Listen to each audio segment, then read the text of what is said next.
अंतर मन में ज्योति जगा लो, होगा दूर अंधेरा।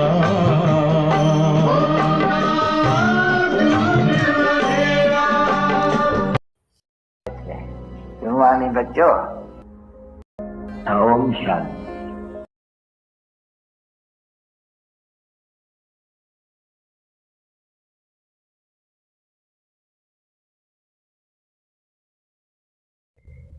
आज के बाप दादा के मधुरमा वाक्य 28/11/97 के हैं। आइए सुनते हैं। ओम शांति। आज की मुरली का शीर्षक है बेहद की सेवा का साधन, रूहानी पर्सनैलिटी द्वारा नज़र से निहाल करना। आज बाप दादा अपने अनेक कल्प के मिलन मनाने वाले लाडले सिकिलदे बच्चों से फिर से मिलन मनाने आए हैं। अव्यक्त मिलन तो सदा मनाते ही हो, लेकिन अव्यक्त से व्यक्त रूप में मिलन मनाने के लिए सभी बच्चे भारत व विदेश से फिर से अपने घर यानी मधुबन पहुंच गए हैं। बाप दादा देख रहे हैं कि चारों ओर बच्चे अपने अपने स्थान पर भी मिलन मना रहे हैं, अपने अपने सेवा केंद्रों पर। यह मिलन रूहानी अलौकिक मिलन है। इस मिलन में बाप दादा और बच्चों के स्नेह का साकार स्वरूप है। याद से बोलो, मैं आत्मा हूँ, शिव बाबा मेरे मार्गदर्शक हैं। आज बाप दादा अपने बच्चों की रूहानी पर्सनैलिटी को देख रहे हैं। हर एक बच्चे की रूहानी पर्सनैलिटी कितनी श्रेष्ठ है। ऐसी रूहानी पर्सनैलिटी सारे कल्प में और किसी की भी नहीं है, क्योंकि आप सबकी पर्सनैलिटी बनाने वाला ऊंचे ते ऊंच बाप है। आप भी अपनी रूहानी पर्सनैलिटी को जानते हैं ना।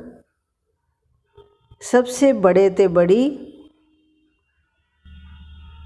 पर्सनैलिटी है स्वप्न व संकल्प में भी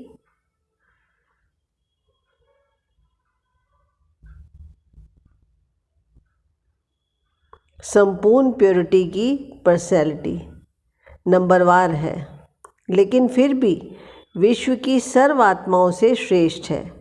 तो बाप दादा हर एक के मस्तक से पर्सनैलिटी की झलक देख रहे हैं। याद से बोलो, मैं आत्मा, शिव बाबा सदा मेरे मार्गदर्शक है। प्योरिटी के साथ साथ सबके चेहरे और चलन में रूहानियत की भी पर्सनैलिटी है। और पर्सनैलिटी क्या होती है? जो खजानों से संपन्न होते हैं उसकी भी पर्सनैलिटी होती है। लेकिन कितने भी बड़े बड़े संपन्न आत्माएं हों, आपके आगे वे संपन्न आत्माएं भी कुछ नहीं हैं, क्योंकि वह भी अविनाशी सुख शांति के खजाने से खाली है। आपके पास जो संपत्ति है, जो बाप दादा ने दी है, वर्षे के रूप में दी है, उसके आगे अरब खरबपति भी बाप से सुख शांति मांगने वाले हैं। और आप सदा अविनाशी खजानों से भरपूर हो। वे खजाने आज हैं, कल नहीं, लेकिन आपका खजाना न कोई लूट सकता है, न कोई आत्मा खजाने को हिला सकती है। अखुट है, अखंड है। ऐसी पर्सनैलिटी वाले आप बच्चे हो। याद से बोलो, मैं आत्मा, शिव बाबा सदा मेरे मार्गदर्शक हैं। सबसे ऊंचे ते ऊंची पर्सनैलिटी वाले फिर भी आत्माओं द्वारा, विनाशी धन द्वारा, विनाशी ऑक्यूपेशन द्वारा पर्सनैलिटीज़ बनती हैं, वह कहलाई जाती हैं। लेकिन आपको ऊंचे ते ऊंचे परमात्मा श्री बाबा ने श्रेष्ठ पर्सनैलिटी वाले बना दिया।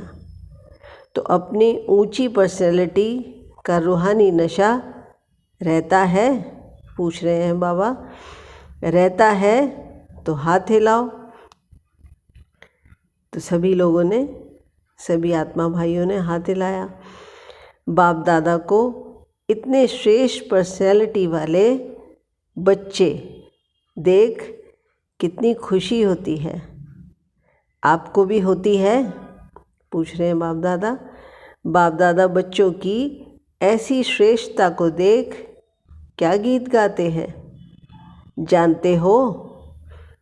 आप भी गाते हैं, बाप भी गाते हैं। कौन सा गीत गाते हैं बाबा पूछ रहे हैं। बाप का गीत सुनाई देता है या टेप का गीत सुनाई देता है? बाप दादा की टेप न्यारी होगी ना, ऑटोमेटिक है, चलाने की मेहनत नहीं करनी पड़ती।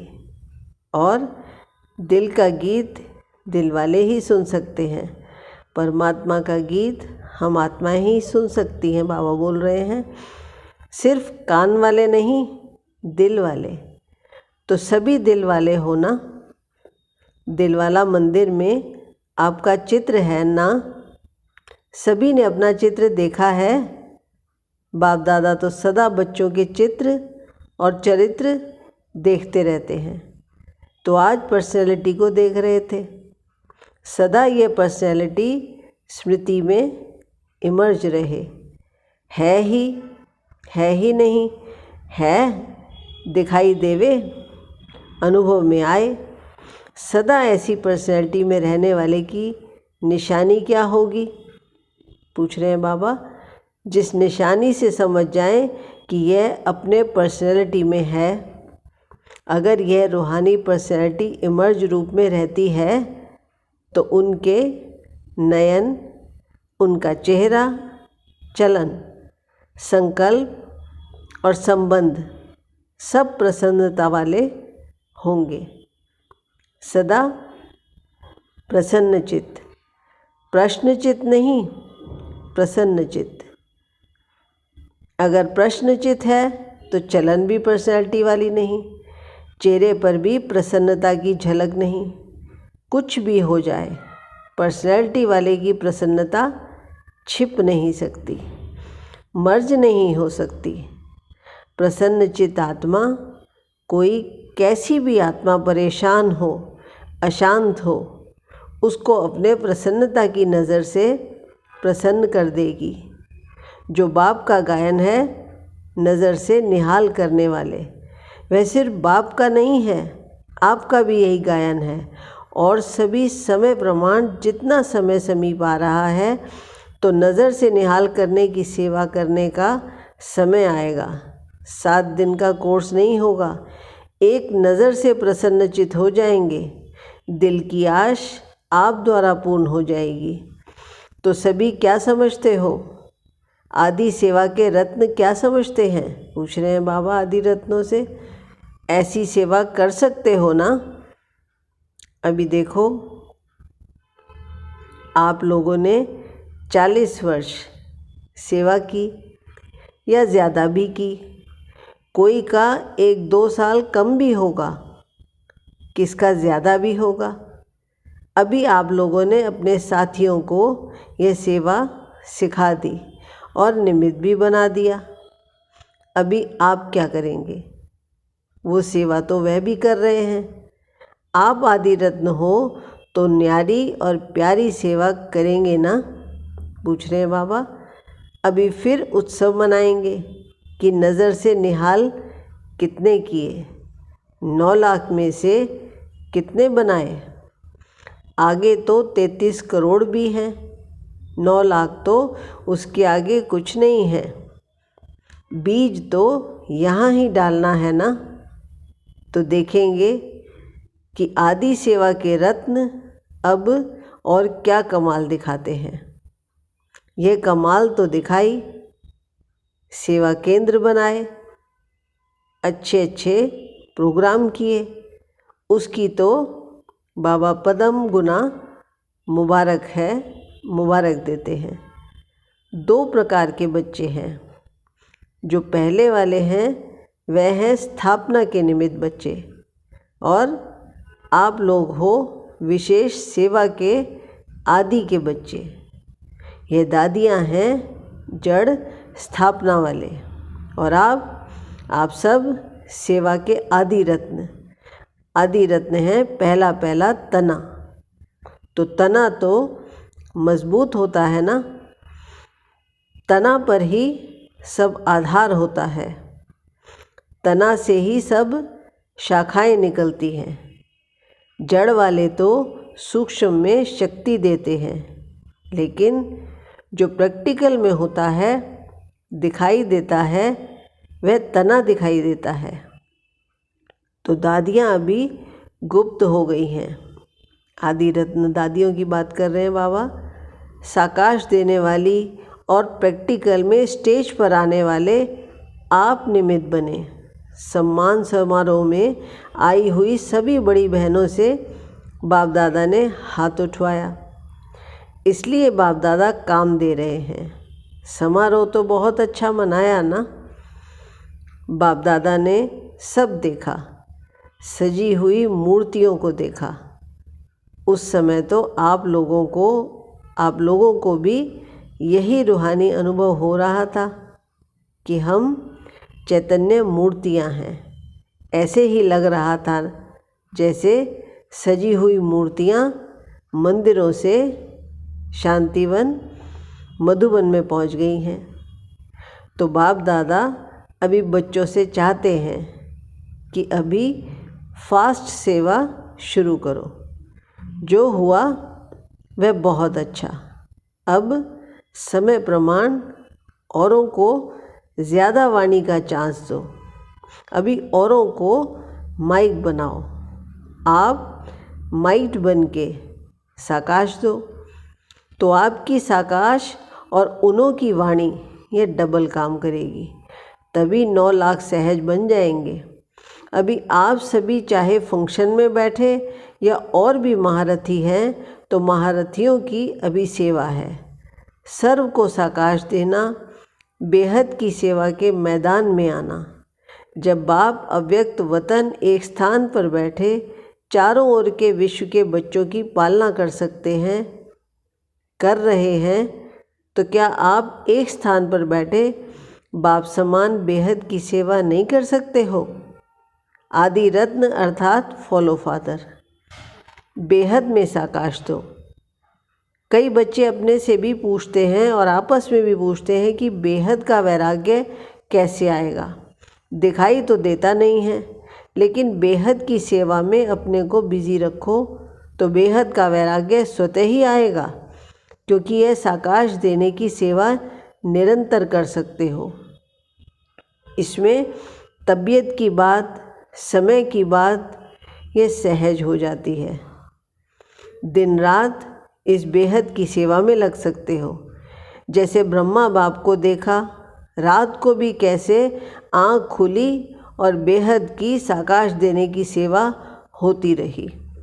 तो ये बेहद की सेवा इतना बिजी कर देगी जो बेहद का वैराग्य स्वतः ही दिल से आएगा, प्रोग्राम से नहीं। यह करें, यह करें, यह प्लान तो बनाते हो, लेकिन बिजी बेहद की सेवा में रहना यह सबसे सहज साधन है। क्योंकि जब बेहद को साकाश देंगे तो नज़दीक वाले तो ऑटोमेटिक साकाश लेते रहेंगे। इस बेहद की साकाश देने से वायुमंडल ऑटोमेटिक बनेगा। अभी यह नहीं सोचो कि इतने सेंटर के जिम्मेवार हैं व जोन के जिम्मेवार हैं। आप सभी को स्टेट के राजा बनना है या विश्व का? पूछते हैं बाबा।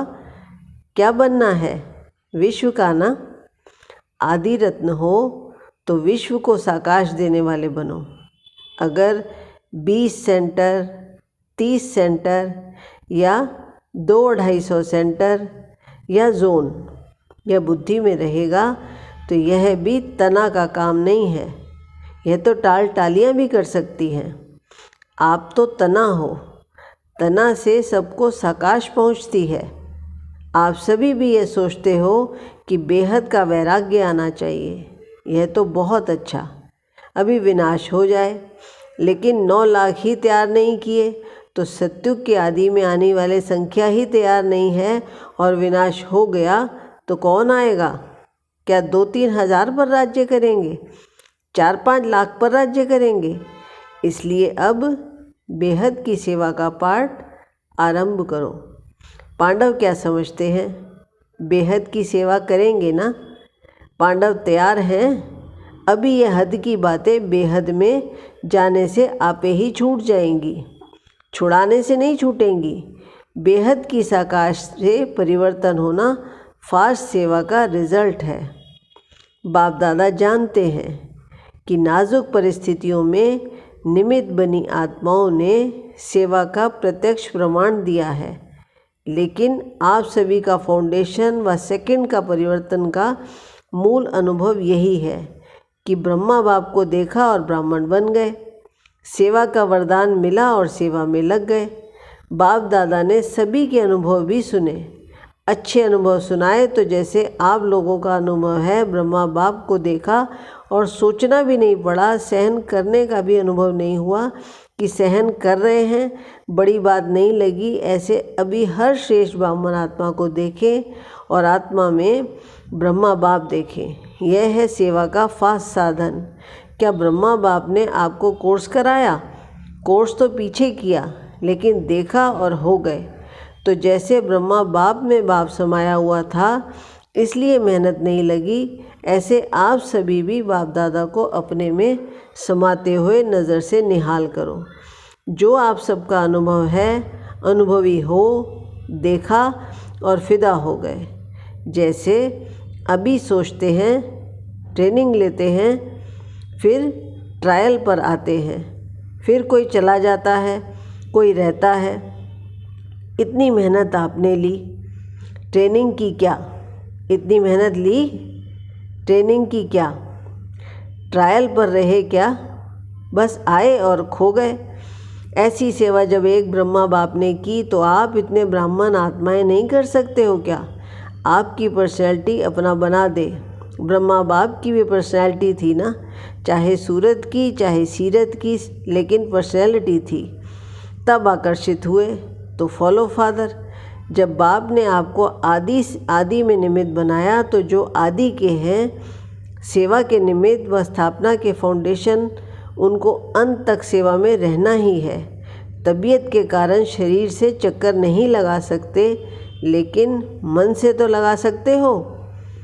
उसमें तो खर्चा भी नहीं, वीज़ा लेने की भी ज़रूरत नहीं, भाग दौड़ की भी ज़रूरत नहीं, लेटे लेटे भी कर सकते हो।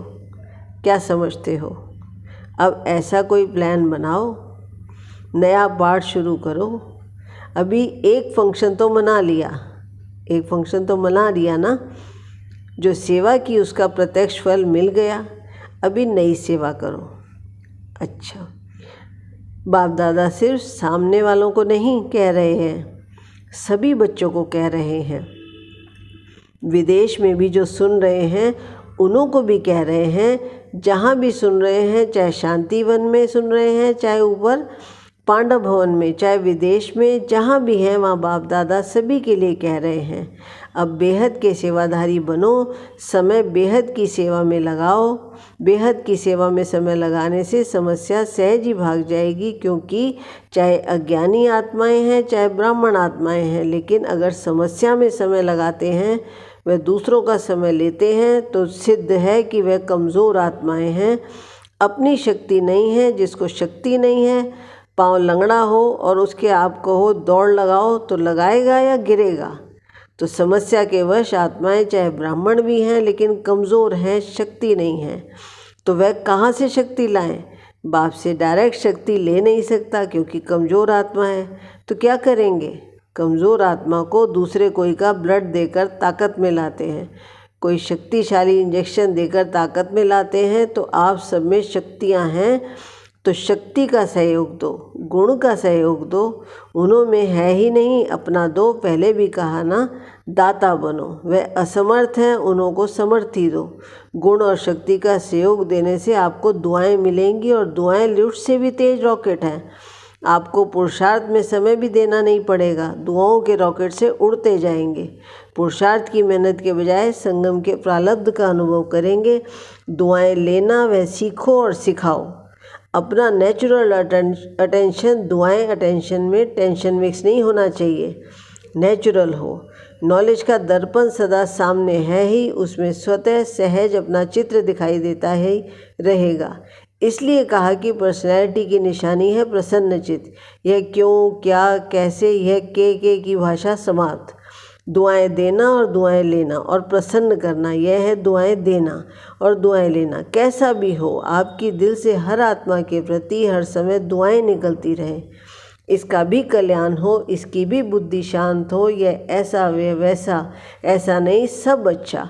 यह हो सकता है। दुआएं देने आती हैं, लेने तो आती हैं, देने भी आती हैं।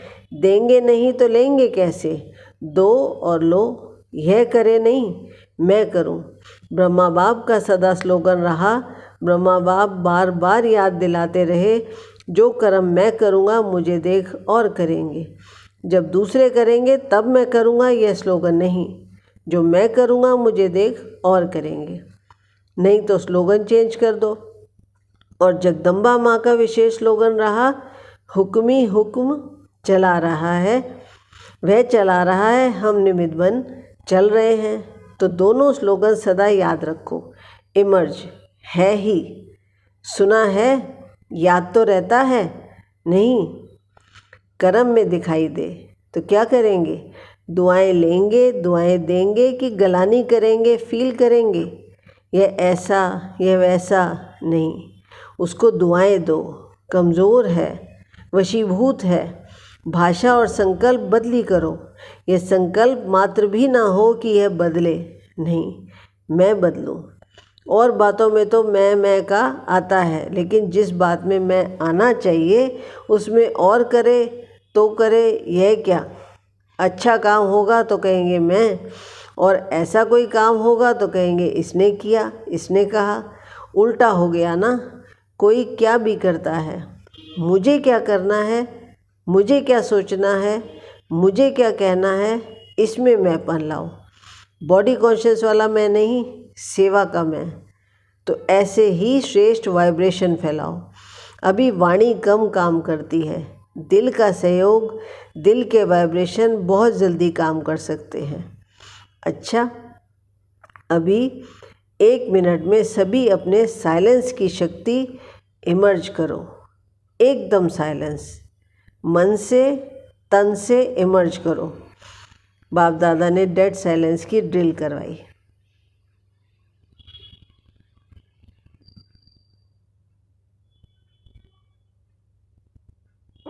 अच्छा, चारों ओर के सर्व विशेष आत्माओं को, सदा रूहानी पर्सनैलिटी के नशे में रहने वाली आत्माओं को, सदा बेहद की सेवा में स्वयं को बिजी रखने वाली निमित्त विश्व कल्याणकारी आत्माओं को, सदा ब्रह्मा बाप और जगदम्बा का स्लोगन साकार में लाने वाली ऊंचते ऊंच नज़र से निहाल करने की सेवा में सदा रहने वाली बाप समान आत्माओं को बाप दादा का और जगदम्बा माँ का याद प्यार और नमस्ते। आज की मुरली का वरदान है, स्वार्थ से न्यारे और संबंधों में प्यारे बन, सेवा करने वाले सच्चे सेवाधारी भव। जो सेवा स्वयं को व दूसरों को डिस्टर्ब करे वो सेवा नहीं है, स्वार्थ है। निमित्त कोई ना कोई स्वार्थ होता है, तब नीचे ऊपर होते हो। चाहे अपना चाहे दूसरों का स्वार्थ जब पूरा नहीं होता तब सेवा में डिस्टर्बेंस होती है। इसलिए स्वार्थ से न्यारे और सर्व के संबंध में प्यारे बनकर सेवा करो, तब कहेंगे सच्चे सेवाधारी। सेवा खूब उमंग उत्साह से करो, लेकिन सेवा का बोझ स्थिति को कभी नीचे ऊपर न करे, यह अटेंशन रखो। आज की मुरली का स्लोगन है, शुभ व श्रेष्ठ वाइब्रेशन द्वारा नेगेटिव सीन को भी पॉजिटिव में बदल दो। अव्यक्ति साइलेंस द्वारा डबल लाइट फरिश्ता स्थिति का अनुभव करो। करन करावनहार बाप है, कराने वाला सब कुछ करा रहा है। मैं निमित्त करनहार बन कर रहा हूँ। इस स्मृति से कर्तापन के भान को समाप्त कर न्यारे और प्यारे बनो। सब बोझ बाप के आगे समर्पित कर अपने अनादि स्वरूप की स्मृति से अनादि स्वभाव संस्कार धारण कर डबल लाइट स्थिति का अनुभव करो। ओम शांति।